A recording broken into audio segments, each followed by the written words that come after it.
Muchas gracias a todos por venir, gracias también a los organizadores, aunque no hayan podido venir, a Andrés y a Gabriel, y gracias por supuesto a Adrián por presentarme tan amablemente. Ya son unos cuantos años, ¿no?, que venimos compartiendo por aquí pues muchas historietas, así que nada, gracias. Entonces, bueno, ya os ha adelantado Adrián un poco el tema del cual yo voy a hablar hoy. Es un tema que siempre está de moda en Estados Unidos. Por ejemplo, el otro día, en el artículo, la breve columna que publicaste en El País acerca de la nueva ley en California sobre el asunto de Uber y Lyft y demás, bueno, has visto que Uber y Lyft ya quieren contraatacar planteando una iniciativa popular de enmienda constitucional en California, ¿no? Con lo cual digo que es un tema que siempre está de mucha actualidad en Estados Unidos. Pero bueno, primero yo os voy a enmarcar un poco por qué he trabajado esto, en qué marco, valga la redundancia, mi trabajo en este artículo sobre los mecanismos de reforma constitucional en los estados de Estados Unidos, y luego ya pues os cuento un poco más en detalle de qué va el asunto. Entonces, bueno, yo mi tesis doctoral la hice sobre una cosa, iba a decir, una materia que está ahora muy de moda, sobre todo en Estados Unidos y en Inglaterra, que se llama Constitution Making. Y esto del Constitution Making, que tiene un nombre así un poco extraño, es básicamente una cosa a lo mejor más sencilla, que es cómo jurídicamente se cambian o pueden cambiarse las constituciones. Entonces, bueno, ahora hay bastantes profesores que se están dedicando a esto, profesores de renombre mundial, por ejemplo, el Departamento de Derecho Constitucional en la Universidad de Harvard, pues Mark Tasnet, Lawrence Lessig, Roberto Mandebeira Unger, Vicky Jackson, y luego en otras universidades, como por ejemplo la Universidad de Chicago, pues también es muy conocido Tom Ginsburg. De hecho, en el último congreso de la Asociación Internacional de Derecho Constitucional, que fue en Seúl, y que tuve pues, el privilegio de poder asistir ahí con mi director de tesis, que es el profesor Roberto Viciano, uno de los workshops que había era sobre este tema, es decir, que es un tema que se está debatiendo ampliamente dentro de la doctrina constitucional de forma constante. Ahora, por ejemplo, en el mes de enero, en Austin, Texas, hay un congreso únicamente para hablar de estas cuestiones, congreso además que organiza una revista muy prestigiosa de derecho constitucional como es la International Journal of Constitutional Law. Entonces, bueno, os podéis imaginar que no solo los académicos nos dedicamos a este tipo de cuestiones, sino que también, dado también el elevado número de procesos constituyentes y de procesos de reforma constitucional que hay anualmente, se calcula que hay entre 4 y 5 constituciones nuevas cada año de media, pues bueno, hay pues, desde ONGs, como puede ser Interpeace, que está ligada a Naciones Unidas, o incluso organizaciones intergubernamentales, como es el IDEA, el Instituto Internacional para la Democracia y Asistencia Electoral, el cual, por cierto, España fue miembro fundador en Estocolmo en 1995 y que tiene a 200 personas empleadas fijas a lo largo del mundo en un montón de sedes que tienen a lo largo del mundo. IDEA, por cierto, que para los que os pueda interesar todas estas cuestiones, ha creado también una especie de comunidad académica en el que cada mes, que se llama constitutionnet.org, en el que cada mes envía una mail list, un mail con súper detallado, con noticias de reformas y procesos constituyentes en todo el mundo, ¿no? Lo dividen por continentes. Entonces, bueno, a los que os interese eso, os podéis meter ahí y recibir todos los meses los diferentes correos electrónicos sobre la materia. Y obviamente en la práctica pues esto es algo que muchos profesores de Derecho Constitucional se han venido dedicando durante mucho tiempo, que es al asesoramiento a gobiernos, o a partidos políticos o a órganos legislativos en materia de cambio constitucional. Es conocido, porque a lo mejor se ha dicho mucho, ¿no?, el Centro sobre el Constitucionalismo en Europa del Este, que fue creado tras la caída del muro de Berlín por la Universidad de Chicago y que fue dirigido por profesores de la talla de John Ester, Stephen Holmes y Cass Sustein. Y bueno, pues estos se especializaron básicamente en asesorar en procesos constituyentes en los países en Europa del Este tras la caída del muro de Berlín. Y en esta misma universidad, es también conocido por todos, pues tenemos a insignes profesores del Departamento de Derecho Constitucional, colegas que también se han dedicado a estas mismas labores, como son mi profesor de tesis, el profesor Roberto Viciano, el profesor Rubén Martínez Dalmau o el profesor Albert Noguera, que han asesorado a diferentes gobiernos en materia de cambio constitucional en diferentes países latinoamericanos. Dicho lo cual, hecha un poco esta pequeña introducción para justificar un poco por qué me estoy dedicando a estas cuestiones, ¿cómo enlazo este trabajo de mi tesis doctoral con lo que os voy a hablar hoy? Pues esto se enlaza porque forma parte de un proyecto más amplio en el cual venimos trabajando Roberto Viciano y yo durante bastantes años, que es la idea de pensar en una teoría democrática de la Constitución. Y valga la redundancia, como luego explicaré, lo de teoría democrática de la Constitución, porque entendemos que una Constitución debe ser necesariamente democrática, tanto en su elaboración como en su contenido. Entendemos que si no, no hay Constitución. Y digo que, bueno, que venimos trabajando en esto y venimos trabajando además con una idea que además puede resultar aparentemente sencilla, o resulta aparentemente sencilla en su formulación, como es que una Constitución ha de ser necesariamente el reflejo de la voluntad popular. Esta idea, aparentemente sencilla, como por cierto pude comprobar cuando estuve en Seúl con Roberto Viciano, bueno,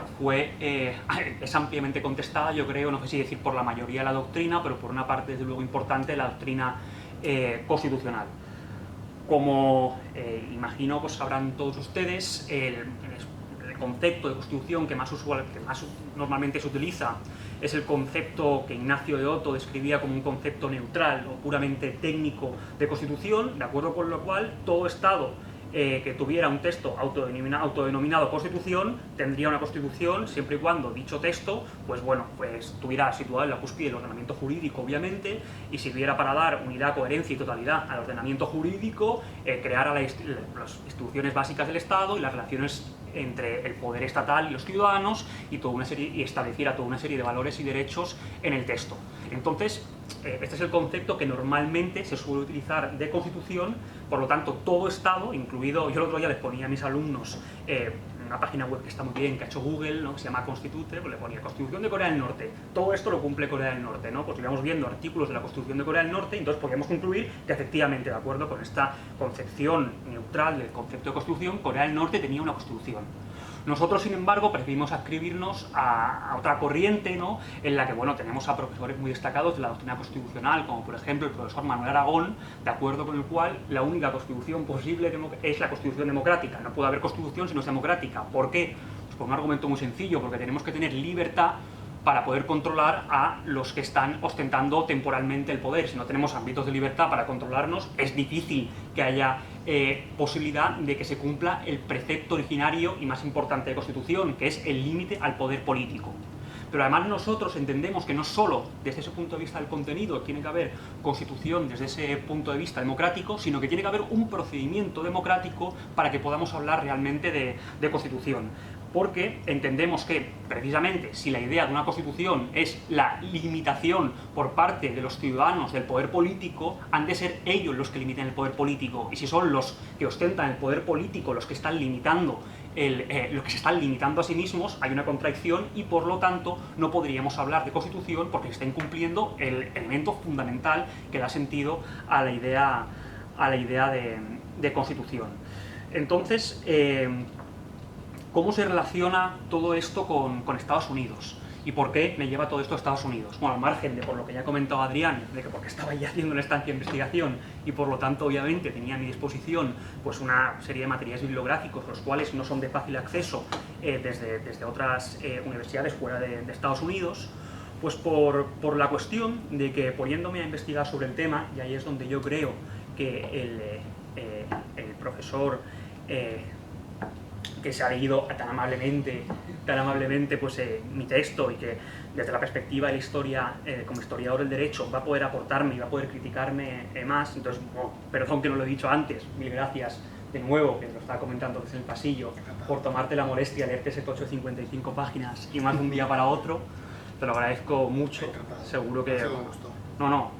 el placer es mío y todo un honor, desde luego. Entonces, todo esto decía que lo relaciono con Estados Unidos porque, a pesar de que en Europa no somos tan eurocentristas, nos solemos creer que la idea, digamos, de Constitución, o esta idea de Constitución de la que les estaba hablando, nace en la Revolución Francesa. Por ejemplo, les hablo de, ustedes conocerán seguramente la famosa formulación de la persona que propuso el juramento del juego de pelota, Jean-Joseph Mounier, cuando decía: cuando la manera de gobernar no deriva de la voluntad del pueblo claramente expresada, no hay Constitución. Bien, esta idea, como digo, de formulación muy sencilla, ya se vino formulando en los Estados Unidos desde el proceso de independencia 1766. Basta con leer, por ejemplo, la primera Constitución escrita de la historia, que es la Constitución de New Hampshire, que entra en vigor el 5 de enero de 1766, para comprobar cómo efectivamente hay una clara relación entre ejercicio de la soberanía popular y democracia. Yo voy a darles un dato antes de entrar en materia para que ustedes se hagan una idea de hasta qué punto esta idea, esta concepción de constitución sigue vigente a día de hoy en los Estados Unidos. En todos los estados de Estados Unidos, en todos, con la excepción del estado de Delaware, en todos ellos, cualquier reforma parcial o total de la Constitución ha de ser ratificada popularmente. Cualquier enmienda o revisión, como le llaman ellos, ha de ser ratificada popularmente, todas ellas. ¿Por qué? Bueno, como vamos a ver, porque parten de una concepción de Constitución, efectivamente, de acuerdo con la cual necesariamente es el reflejo de la voluntad popular. Todo esto obviamente no es tan sencillo y todo esto se enmarca en un larguísimo debate que ya data del momento de la propia revolución, del propio proceso de independencia de las colonias británicas en Norteamérica, en el cual se enfrentan un choque ideológico entre dos tendencias. Una tendencia, digamos, no sé si llamarla de carácter más bien antidemocrático, y una tendencia de carácter prodemocrático. En la tendencia de carácter, que podemos llamar de carácter antidemocrático, como seguramente saben si les interesa un poco la historia constitucional, la encarna sobre todo el personaje de James Madison. James Madison, en el famoso artículo 10 del Federalista, describía, y yo me limito a leer a Madison, describía lo que él llamaba democracia pura como, él consideraba que únicamente podía ser viable en pequeños núcleos de población y demás, pero al margen la describía como un sistema de gobierno que conduce a la turbulencia y el conflicto, y que es además incompatible con la seguridad personal y los derechos de propiedad. Esta idea de rechazo al concepto de democracia por parte de uno de los padres fundadores de Estados Unidos era una idea muy expandida entre las élites políticas y económicas en el momento revolucionario estadounidense. Era una idea muy expandida porque lo que vieron era que desde el momento revolucionario se estaba produciendo una expansión de un movimiento democrático que, digamos, pudo tener su culminación en lo que se llamó la rebelión de Sais, que fue una rebelión que ocurrió en el oeste de Massachusetts entre 1786 y 1787, en la cual las masas populares, que estaban francamente empobrecidas por aquel entonces y endeudadas, intentaron poner en entredicho los derechos de los acreedores e impedir la ejecución de deudas. Bueno, esto obviamente alarmó mucho a las élites económicas y políticas del momento, las colonias británicas, y fue lo que favoreció, pues una de las tesis que sostienen profesores, y ya no me sale el nombre ahora, pero vamos, que se sostiene por parte de la doctrina estadounidense, es que estos acontecimientos propulsaron que luego se pusieran de acuerdo para llevar a cabo la Constitución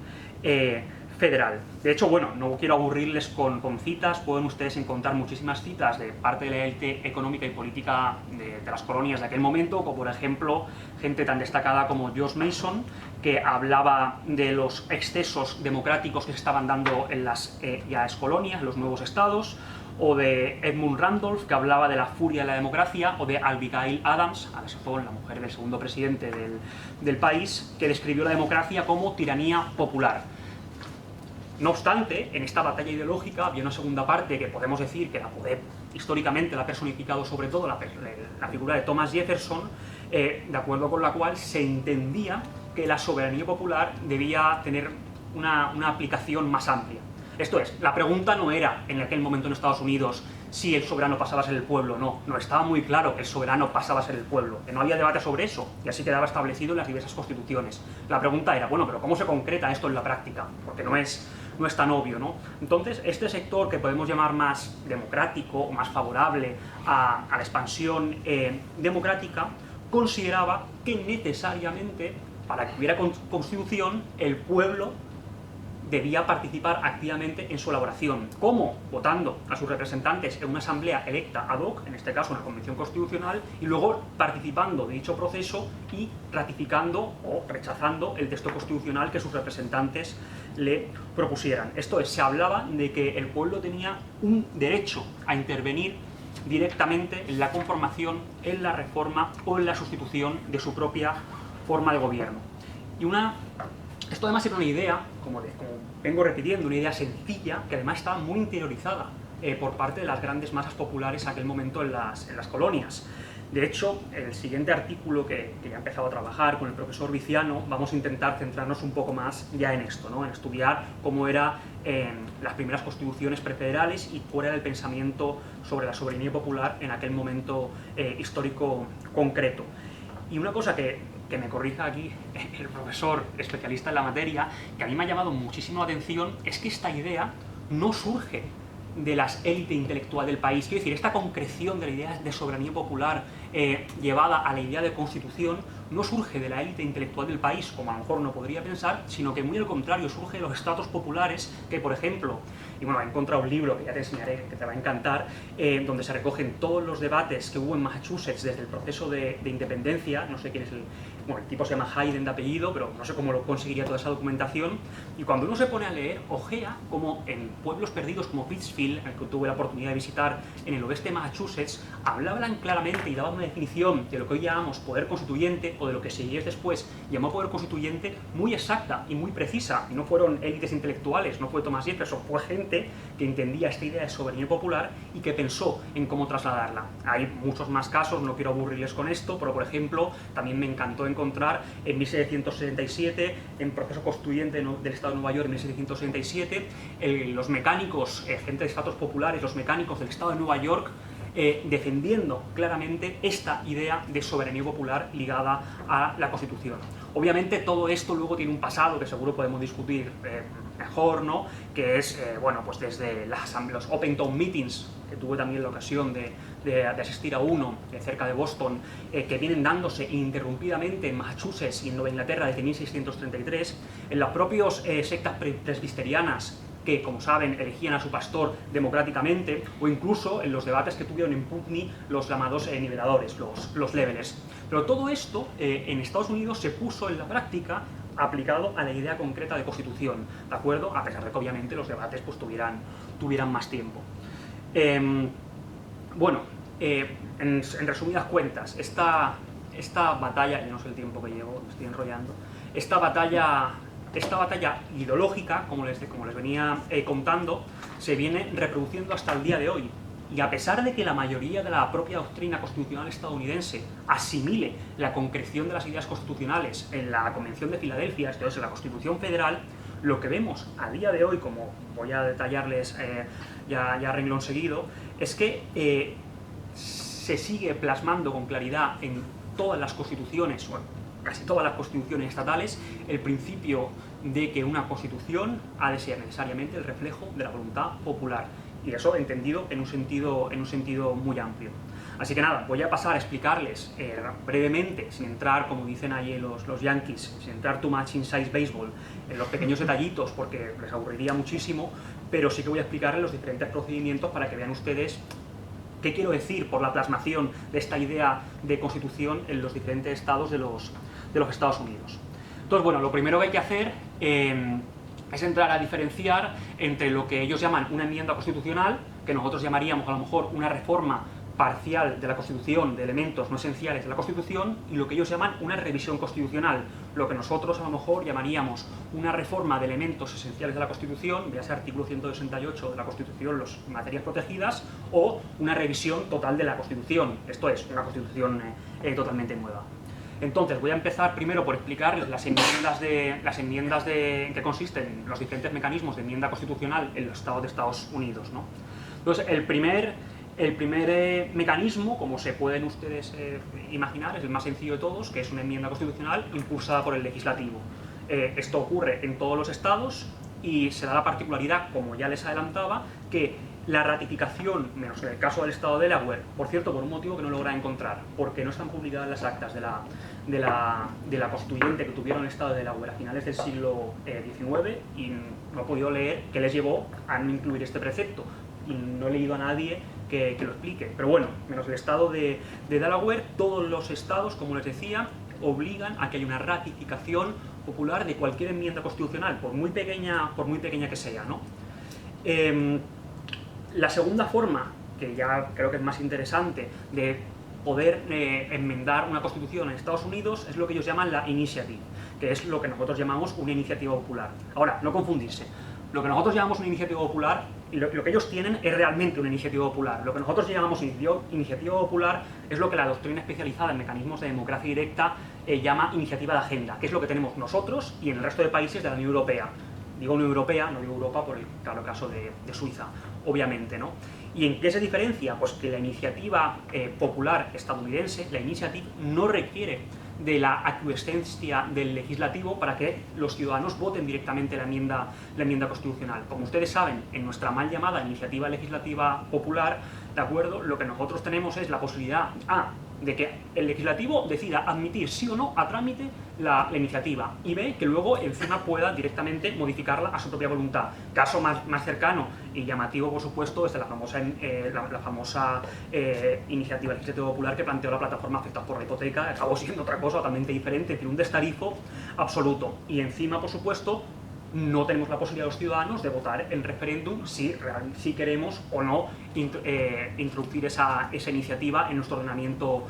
jurídico. Es el caso, en caso contrario, en los Estados Unidos, donde sí que, con la excepción del estado de Massachusetts, donde es indirecta la iniciativa popular porque ha de pasar por la aquiescencia del legislativo, en los otros 17 estados que la tienen introducida en su ordenamiento, en su constitución, es directo. O sea, una vez se pasan las diferentes fases del proceso para introducir la iniciativa popular, pues ya se procede al final directamente a la votación, independientemente de lo que le parezca al legislativo la idea, ¿no? ¿De acuerdo? De tal forma que los ciudadanos pueden puentear la voluntad del legislativo. Bueno, una cuestión que a lo mejor he pensado, ¿no?, que a lo mejor les parecía más interesante, ¿no?, por no entrar tampoco en muchas cuestiones de procedimiento, pero es verdad que se comenta bastante que hay toda una industria muy lucrativa en torno a las iniciativas populares en Estados Unidos. Esta industria es tan antigua como la misma creación a principios del siglo XX de la iniciativa popular. Y de hecho ya hubo estados tan pronto como en 1913 y en 1914, les hablo de Ohio, Dakota del Sur y Washington, que limitaron la influencia de los grupos de presión a la hora, sobre todo, de la recogida de firmas, porque lo que se hace básicamente es pagar a gente para que recoja firmas, y además las empresas que se encargan de eso normalmente lo que hacen es que te pagan por firma que recoges, con lo cual es un aliciente importante para recoger cuantas más firmas mejor. Bueno, esto durante mucho tiempo hubo algunos estados que prohibieron directamente esta cuestión. Fue el caso del estado, por ejemplo, también de Colorado, hasta que en 1988 el Tribunal Supremo Federal, en una sentencia Meyer contra Grant, argumentó que tal prohibición era inconstitucional porque limitaba injustificadamente el derecho a la libertad de expresión, de tal forma que no se pudo prohibir muy bien, de tal forma que no se pudo introducir, digamos, esa prohibición, ¿no?, a que la gente pudiera cobrar por recoger firmas. Bueno, han dejado un escaso margen de maniobra, de acuerdo con la interpretación del Tribunal Constitucional, del Tribunal Supremo Federal, perdón, y lo que hacen hoy en día los estados que quieren regular estas cuestiones es obligar a que se publique quién está financiando dichas iniciativas, o que se prohíba el pago por cada firma que se recoge y únicamente se permita globalmente por recogida de firma. Pero vamos, no me quiero tampoco meter en esto porque ya me seríais un poco demasiado de la historia, pero vamos, que sepan ustedes que hay toda una industria alrededor, bufetes de abogados, consultores políticos y empresas de recogida de firmas que están lucrándose con todo esto. El estudio más importante que hay al respecto sobre la cuestión dice que no hay datos concluyentes empíricos que demuestren que hay una relación clara entre la influencia de grupos de presión y que una iniciativa popular sea finalmente aprobada. O sea que a lo mejor Uber y Lyft no lo tienen tan sencillo. Y la otra forma de enmendar las constituciones es un procedimiento que se da únicamente en el estado de Florida y que a mí me parece súper curioso, que se llama la Comisión de Revisión de la Constitución de Florida. Esta comisión se convoca automáticamente cada 20 años, la conforman una serie de miembros que elige el gobernador y el legislativo y el Tribunal Supremo Estatal, y cada 20 años se reúne y lleva a cabo una serie de audiencias públicas. La última vez fue este año pasado, en el 2018, y puede proponer directamente, sin contar con la aquiescencia del legislativo, directamente a los ciudadanos propuestas de enmienda constitucional. Voy a abreviar. Entonces, respecto al procedimiento de revisión constitucional, ¿qué particularidades tiene el procedimiento de revisión constitucional? Y repito, el procedimiento de revisión constitucional consiste en la reforma de elementos esenciales de la Constitución o en crear directamente una nueva Constitución. Bueno, pues obviamente, al margen de las posibilidades que se dan en muy poquitos estados de que sea el legislativo quien inicie dicho procedimiento sin contar con la aquiescencia de los ciudadanos, o que el legislativo directamente pueda proponer una revisión constitucional, Lo más usual en los Estados Unidos, en la mayoría de los estados, es que que el legislativo tenga que plantearle a los ciudadanos un referéndum previo para ver si se quiere iniciar o no un proceso de revisión constitucional. Esto es para ver si se quiere convocar una convención constitucional. De tal forma que los ciudadanos no únicamente tienen que expresar su decisión al final, cuando todo ha pasado, sino al principio del todo. Porque para qué empezar con todo este jaleo de un proceso constituyente y de convocar una convención constitucional si a lo mejor los ciudadanos no quieren que se convoque una convención constitucional. También es posible, aunque solo se da en 4 estados y en las Islas Marianas del Norte, que es uno de los estados libres asociados que tiene Estados Unidos, la posibilidad de que los ciudadanos, por iniciativa popular, llamen a un referéndum para ver si se convoca o no una convención constitucional. Y luego tenemos otra vía que a mí me parece súper interesante y que a lo mejor es lo más original de todo, que es que cada X años, cada 10, 16 o 20 años, depende de los 15 estados que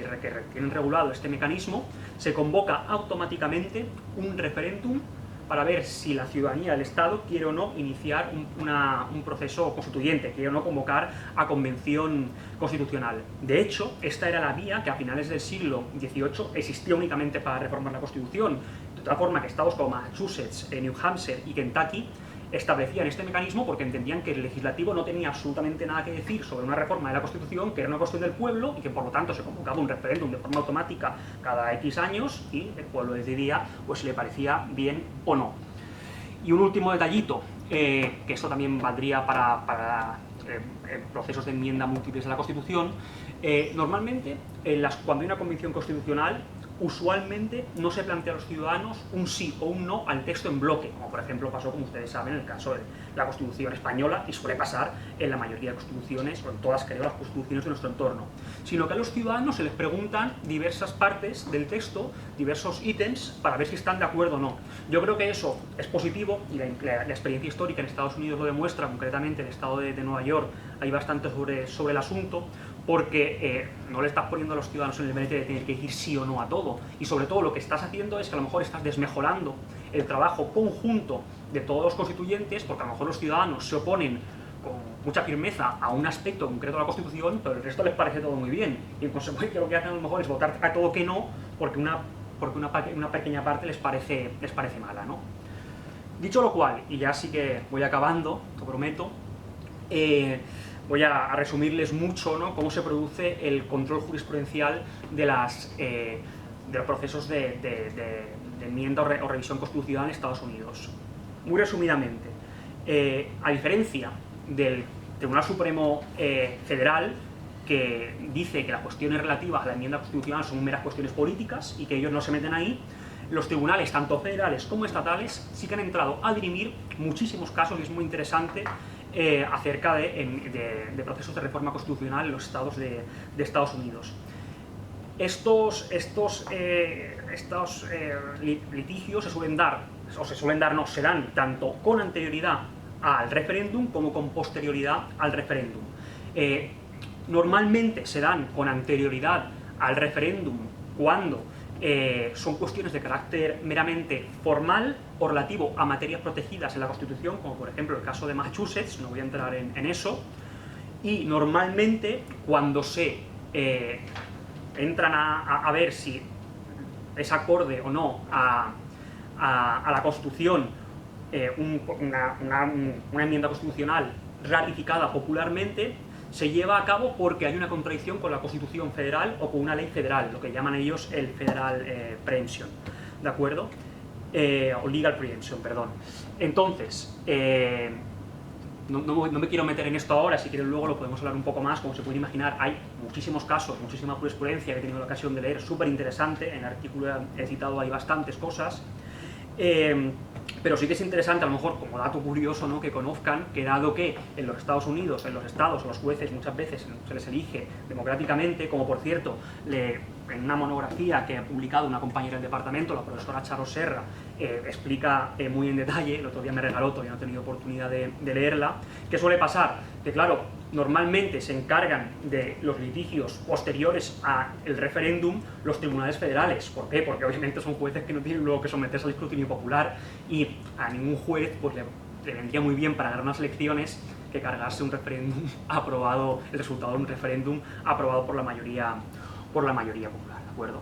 Dicho lo cual, y ya para concluir, como ustedes se habrán dado cuenta, las diferentes propuestas de enmienda que ha habido a lo largo de la historia en los Estados Unidos. Yo creo que ese no era el trabajo que tenía que hacer yo aquí, lo podemos debatir, y lo que yo he visto sobre todo en muchísimos de los artículos que he leído al respecto de esta cuestión es que muchos, o parte de la doctrina, una parte importante de la doctrina estadounidense, decide posicionarse a favor o en contra de estos mecanismos según si le cae bien o mal el resultado de los referéndums, ¿no? Claro, a mí eso me parece que no es muy sensato, ¿no? Que uno tome un punto de partida dependiendo de su ideología ya a priori. A mí me parece que lo que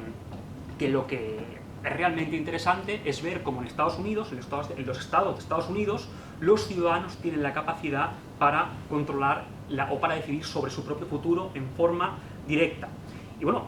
tampoco es que me quiera extender sobre esto, ¿no? Pero es que a lo largo del tiempo, como ustedes se podrán imaginar seguro, ha habido tanto reformas, enmiendas en sentido progresista como en sentido conservador. Las podemos contar a montones. De hecho, los inicios de este tipo de mecanismos a principios del siglo XX los impulsan mayorías progresistas, impulsadas también por el movimiento socialista y el emergente movimiento populista, que nada tiene que ver con la concepción de populista que solemos utilizar nosotros en España y en Europa. Eran partido del pueblo que quería ampliar los mecanismos de participación y que quería una mayor redistribución de la riqueza. Pero sin meterme en eso, lo que quiero decirles es que son precisamente mayorías progresistas las que inician ese tipo de mecanismos. Montana, 1904,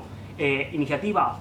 popular para la jornada laboral de los trabajadores de 8 horas. California, 1914, también mediante referéndum, propuesta de enmienda constitucional por la que se establecía un salario mínimo para mujeres y menores y que garantizase la salud, la seguridad y el bienestar de todos los trabajadores. California, 1914.